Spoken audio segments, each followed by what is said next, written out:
Obrigado. Bom dia. It's a pleasure to be here. Thank you very much, Joao, for that nice introduction. And thank you, Marcel and Rodrigo. I'm very excited to be here and to share my research with you. And thank you all for coming. This is my lab group at Harvard. You can see there's lots of snow. It's very cold at Harvard. But we have a very exciting group to study evolution. And over the years, we've studied many different kinds of evolutionary biology. We have studied phylogeography, looking at how genetic variation is distributed across the landscape. We've studied ecological genomics. We are interested in how organisms adapt to their environment and how they adapt to disease.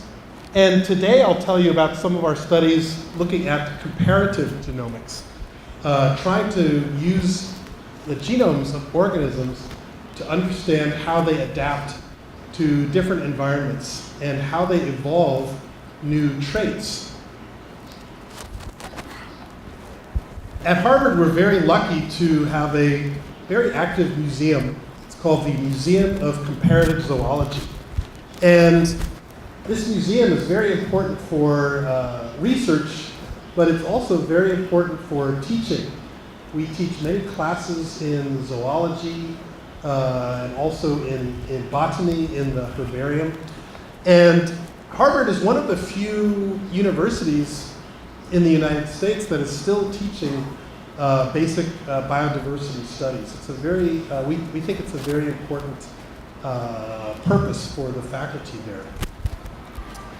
And the ornithology department at the Museum of Comparative Zoology is very famous, has a very famous collection of birds. We have many species from the neotropics. We have some from Brazil and Colombia and Peru and many different countries in South America. It's the number 5 collection in the world, and so it's a very important collection. And today now you can go online and look at all of the species and all of the specimens that we have in our collection. Increasingly, museums are putting their information online, accessible over the internet, so that we can, students and researchers can see and study organisms on the computer. And of course, museum collections are very important for looking at biodiversity, both the genotype and the phenotype. We have lots of variation in the size and the shape of organisms. That's what we call the phenotype. And then we can also study the genetic variation in those species. That's what we call the genotype. And I was very fortunate to visit the museum in Santa Teresa just yesterday and the day before. Very exciting to see that wonderful collection of species from many different parts of South America. Before I begin, I wanted to tell you about some opportunities for Brazilian scientists to visit Harvard. We have the David Rockefeller Center for Latin American Studies, which is their mission is to foster collaboration between Harvard faculty and faculty in Latin America. And they're very excited to host researchers from Brazil. They have a very strong Brazil program. And so I encourage you to look at their website, and perhaps you can develop a collaboration with faculty at Harvard. And I should also mention that my postdoc, Joao, is supported by the Lehman Foundation, working in collaboration with the David Rockefeller Center. And so we're very fortunate to have Joao with us to help organize this event and to teach me quite a bit about Brazilian biodiversity. So today we'll talk about some ways in which we can connect the genotype and the phenotype in biodiversity. And so I will first tell you about different ways that scientists use genetic information to study the relationships between species and how those species evolve. And then we'll ask the question about how does novelty, how does innovation in the phenotype evolve? Does it evolve through changes in the sequence of a gene, or does it involve changes in the regulation of a gene? This is a very old question in evolutionary biology, and today we have the tools to study it. And I'll show you some examples of how changes in the gene sequences, in the sequences of proteins, help organisms evolve new traits, new adaptations to the environment.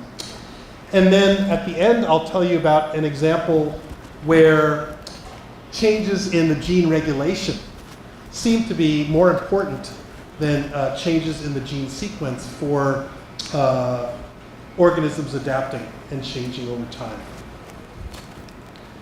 And we have many different tools today to study the links between genotype and phenotype. And we are often trying to find a pattern in nature, a phylogenetic pattern or a phylogeography pattern. And this pattern might be influenced by many different factors.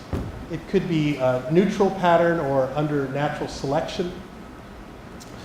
And when we collect, these days scientists can collect whole genome sequences to study diversity. And of course, when we do that, we have to annotate all the genomes. We have to figure out where the genes are, where the spaces between the genes are.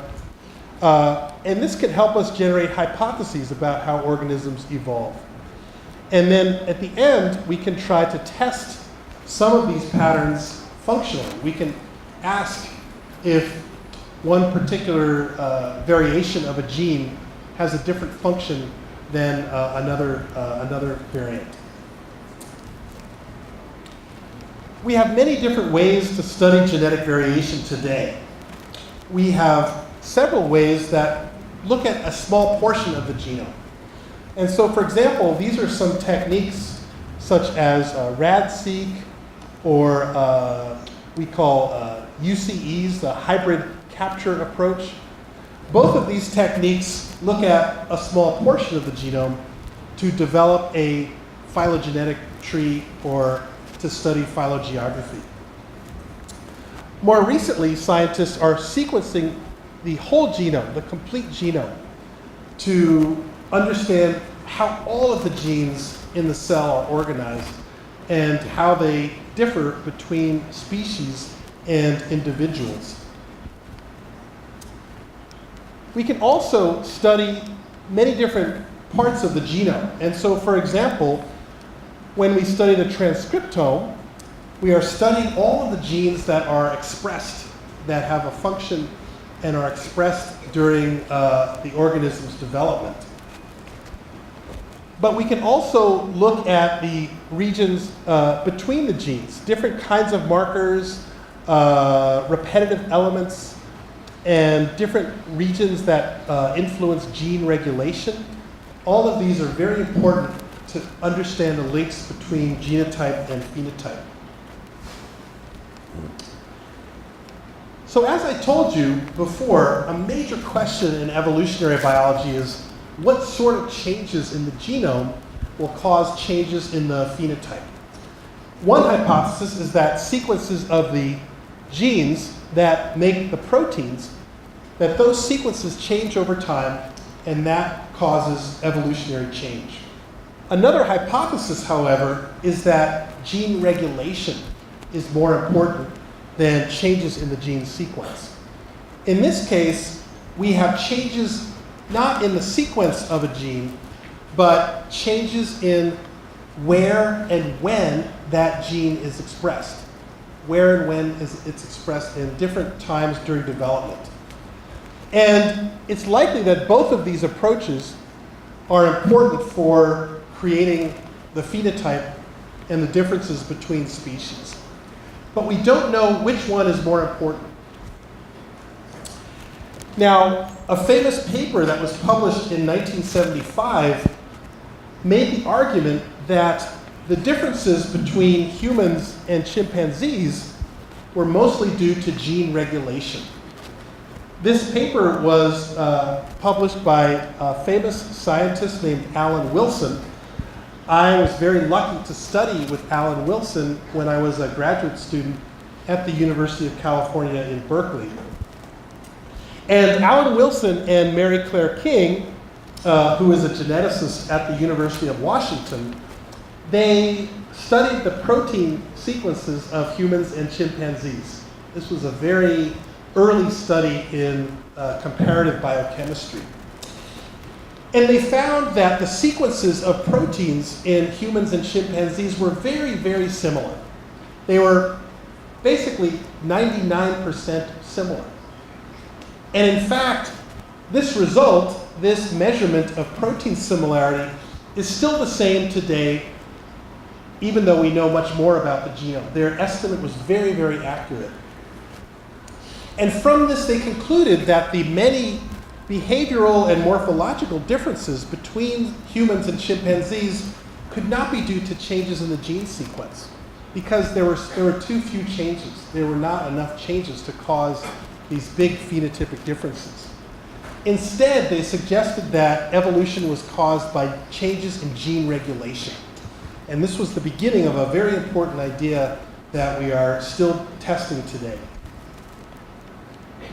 And I should just mention that we are hopeful to receive some money in collaboration with Brazilian scientists to apply some of these ideas to organisms that are entering the dry diagonal, what we call the Cerrado and the Caatinga. We are interested in applying some of these genomic ideas to study how organisms have adapted to the dry habitats of Brazil. We don't have the money yet, though. Hopefully we will learn very soon. So let me give you an example of a situation where changes in the gene sequence are very important for changes in the phenotype.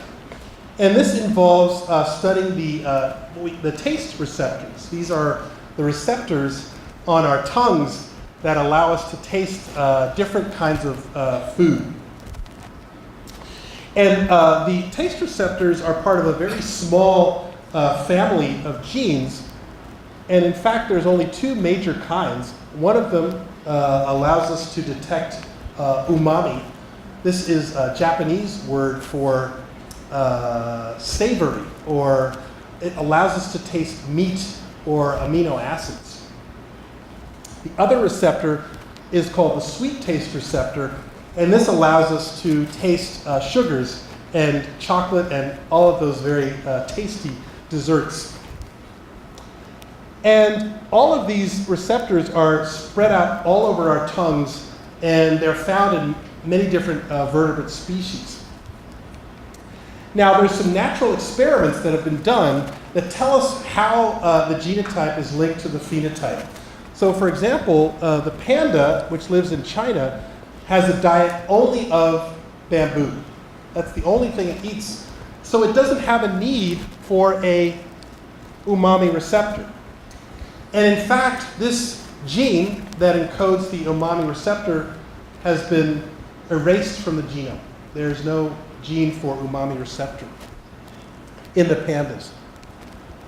Cats, although they love to drink milk, they have deleted the receptor for sweet, for sugars, because they descended from ancestral cats that were focused only on meat. So the cats only have a umami receptor. They don't have a sweet taste receptor. Now, we were interested in the how it is that birds like hummingbirds, colibri, you have many species here in Brazil, they of course can taste sugar very well. We know this from many kinds of studies. And of course they visit flowers frequently to get the nectar. But we also know that these birds, all the birds evolved from dinosaurs, which were focused on meat eating. And in fact, birds today, no bird today has the receptor for tasting sweet, because they evolved from ancestors that only ate meat, such as the carnivorous dinosaurs. So that leaves the question, how is it that the colibri can taste nectar if they don't have a sweet taste receptor? This is a very big puzzle. And my student, Maud Baldwin, decided to study this. And she studied the, not the sweet taste receptor, because that, of course, is gone from the genome. She studied the umami receptor. And first, she wanted to study it in the hummingbirds, which, of course, can taste sugar. But their closest relatives, the swifts, they cannot taste sugar, and of course chickens cannot taste sugar as well. So being able to taste sugar is a phenotypic innovation. It's a novelty within the hummingbirds. So this was a very complicated project, and I was not convinced that Maud would be successful. It was a very difficult project, but she took a guess. And she said maybe the umami receptor in the hummingbirds has evolved so that it can taste sugars. And she collaborated with some scientists in Japan, and she was able to demonstrate that the umami receptor in hummingbirds was actually able to bind and to successfully contact sugars and many kinds of carbohydrates. But what made it special was that the umami receptor had changed by a large number of amino acid changes, which allowed it to evolve a new function, allowed it to be a receptor for sugars as well. And this was a very interesting result, because it showed how changes in the gene sequence could yield a new function. And of course, this ability of hummingbirds to be able to taste sugar in nectar has allowed this group to evolve into over 300 species. So it's a very important adaptation. And so this is one example where changes in the gene sequence was crucial for evolving a new function. And so this would actually go against Alan Wilson's hypothesis that gene regulation was important. Let's look at another example being studied right now by my postdoc, Gustavo Bravo, who is here today and who has spent many years in Brazil and other South American countries to understand the diversity of birds here. And in particular, he has studied a group of birds called the antbirds, family Thamnophilidae, which have radiated into over 200 species all across South and Central America. Now these birds are mostly inhabiting wet forest. There are several species in the Atlantic forest, which we were able to see yesterday when we visited the Santa Lucia Reserve. So many species are found in wet forest, but there are a few species, which you can see here in the red, which have invaded dry habitats. And so this invasion of dry habitats has evolved multiple times within this group of birds. And here you see some examples of the birds that have invaded the dry habitats. And it turns out that when species invades a dry habitat, often the plumage becomes very white, very light. You can see that the dark plumages here are associated with wet habitats, wet forests like the Atlantic forest. And the light plumages here are associated with the dry habitats. This is a very common pattern in birds that we call Gloger's rule. Gloger's rule says that lineages that are in dry habitats become very light, and lineages that are in wet habitats become very dark. So Gustavo wanted to study the molecular basis of Gloger's rule. And here you can see some examples of some of the dry habitats that have been invaded by the antbirds. And what Gustavo did was to sequence the whole genome of several of these antbirds. Now, the genome of a bird is about 1 billion base pairs. That's 1,000 million base pairs. It's quite a lot.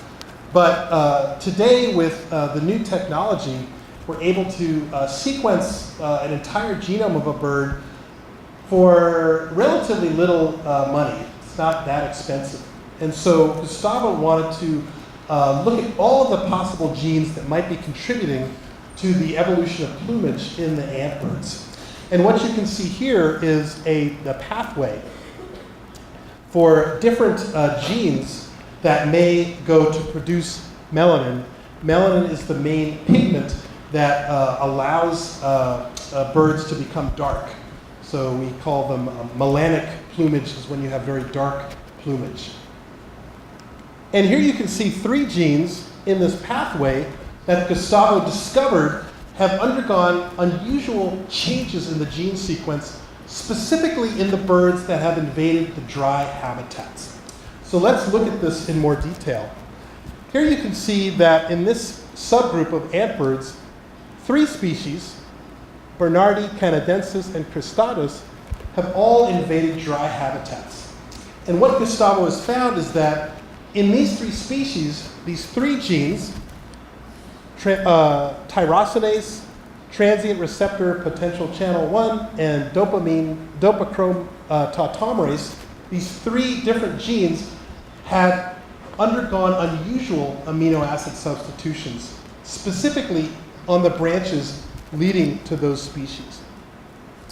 So it's a very exciting discovery because it suggests that it's these 3 genes which are causing the plumage to become lighter when birds invade dry habitats. And we think that we may have found a molecular basis for Gloger's rule. And we call this gene reuse. You can see how the same genes are changing in multiple lineages. Some are changing in one species or another species.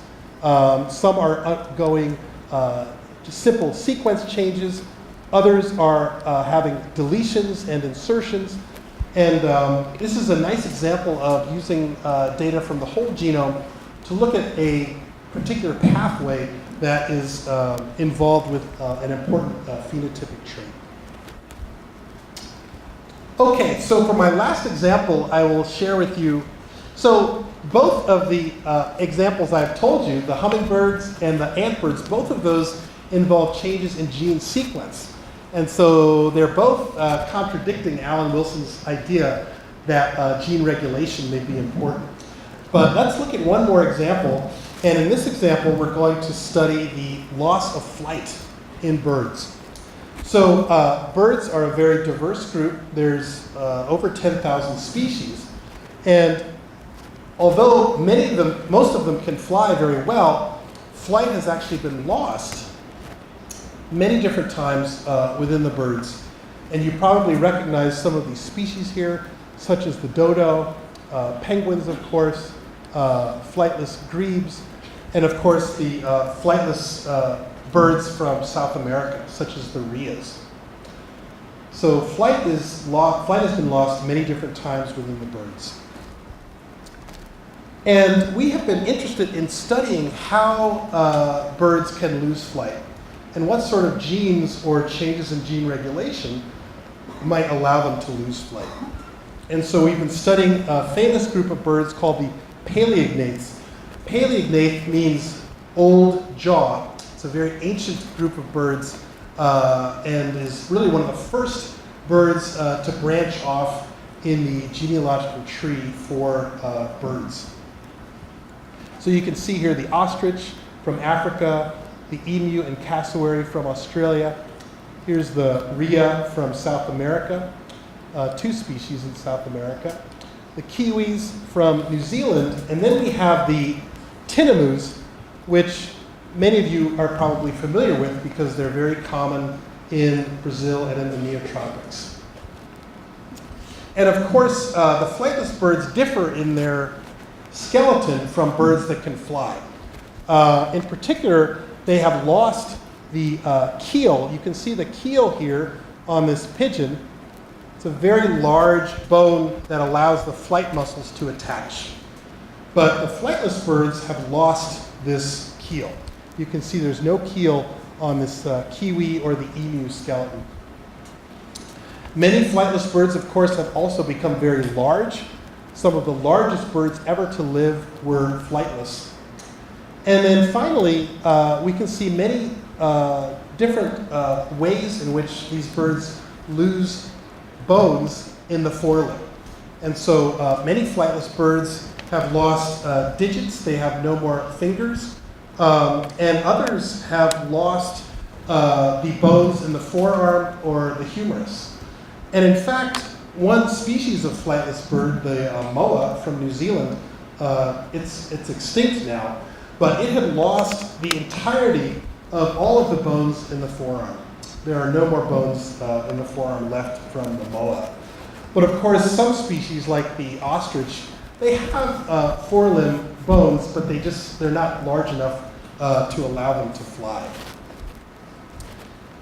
Now, for many years, it was thought that flight was lost once in the common ancestor of the flightless birds. So you can imagine that flight was lost at the base of this tree, and that all of the species were spread around the globe by continental drift, by Gondwana spreading out over the southern continents. But only about 10 years ago, scientists conducted more detailed analyses, and they were able to show that the tinamous here, which can fly, were actually found within the paleognathe radiation. It used to be thought that the tinamous were outside of the paleognathes, but now we know that they fall inside the radiation of the paleognathes. This was a big surprise for evolutionary biologists studying this group. And this, of course, suggests one of two scenarios. One is that flight, in fact, was lost at the base of this tree, but then re-evolved a second time in the tinamous. Now, most scientists don't think this is a good hypothesis. Let's now look at changes in the gene regulation. Now, this becomes more difficult because we don't understand the language of the part of the genome that doesn't encode proteins. We call this the non-coding part of the genome, and we really don't understand the language. Despite this, the non-coding part of the genome makes up over 98% of the genome. Most of our genome is not encoding a protein or a gene. So although we don't understand this part of the genome, it makes up most of the genome itself. And the same is for humans. In our genome, only about 2% of the genome makes a gene. The other 98% is non-coding. But we think that it is part of a large regulatory network, a group of, it helps switch the genes on and off during evolution. So we think we can understand this if we use new techniques, which we're very excited to be trying. Here's an example of a non-coding part of the genome. We call this conserved non-exonic element, or elementos conservados fora do exon, okay? And what you can see here is that this region is very conserved throughout evolution. You can see that it's found in mammals. You can also see it in chickens and frogs and fish. So it's a very conserved part of the genome, but it does not encode a protein. So this is what we call a conserved non-coding element. And we think it's involved with gene regulation. So we want to study how these are evolving. Here's an example of a single conserved non-exonic element that is very conserved throughout bird evolution. You can see in these green branches, this means it's a very conserved it's not changing very much at all. But in two groups, namely the MOAs and the RIAs, in the red branches, you can see that it's changing very rapidly. So this is a convergent change in this non-coding regulatory element that may be important for the evolution of loss of flight. Here's some other examples where non-coding regulatory elements are changing specifically on the branches leading to flightless species. Now, we found a total of almost 300,000 of these elements in the genome of these birds.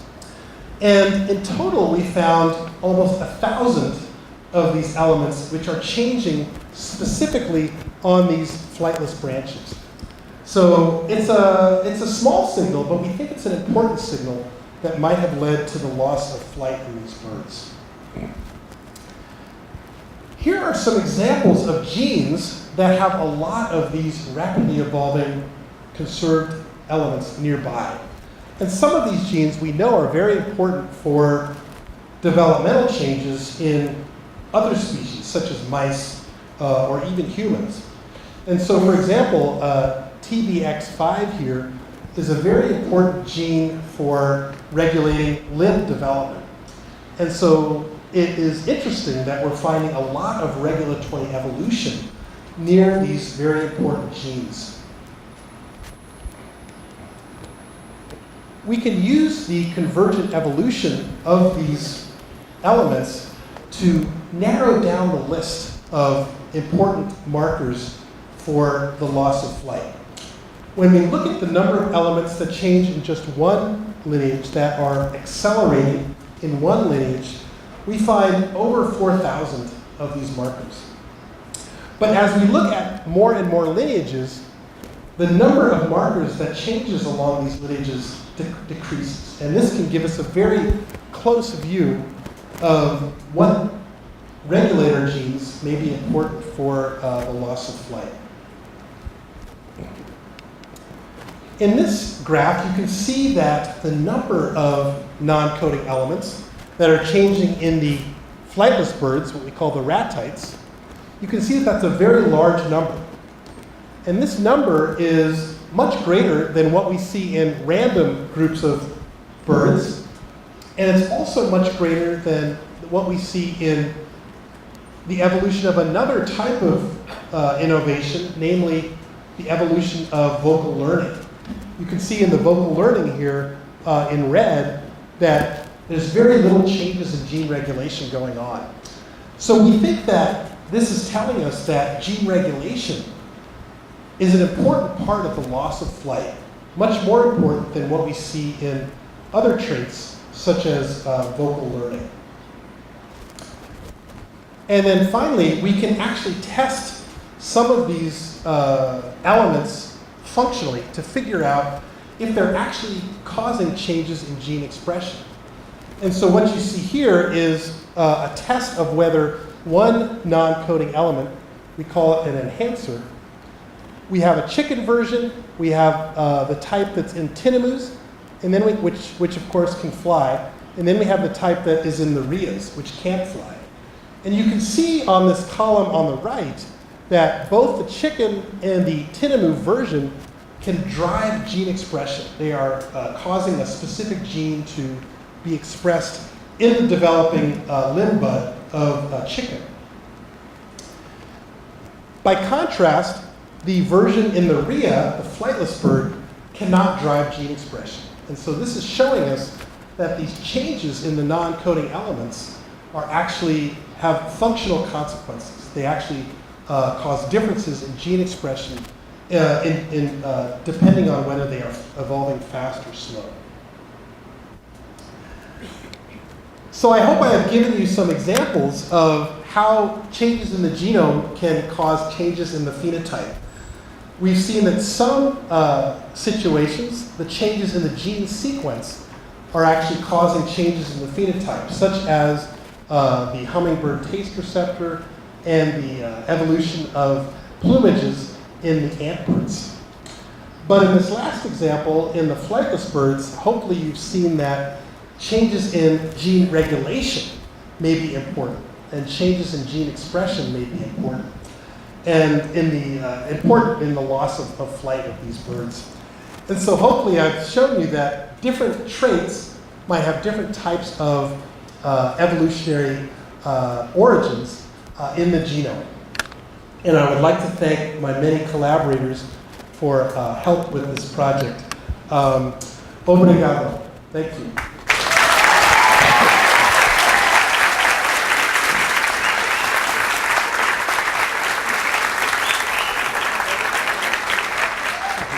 Drº Scott.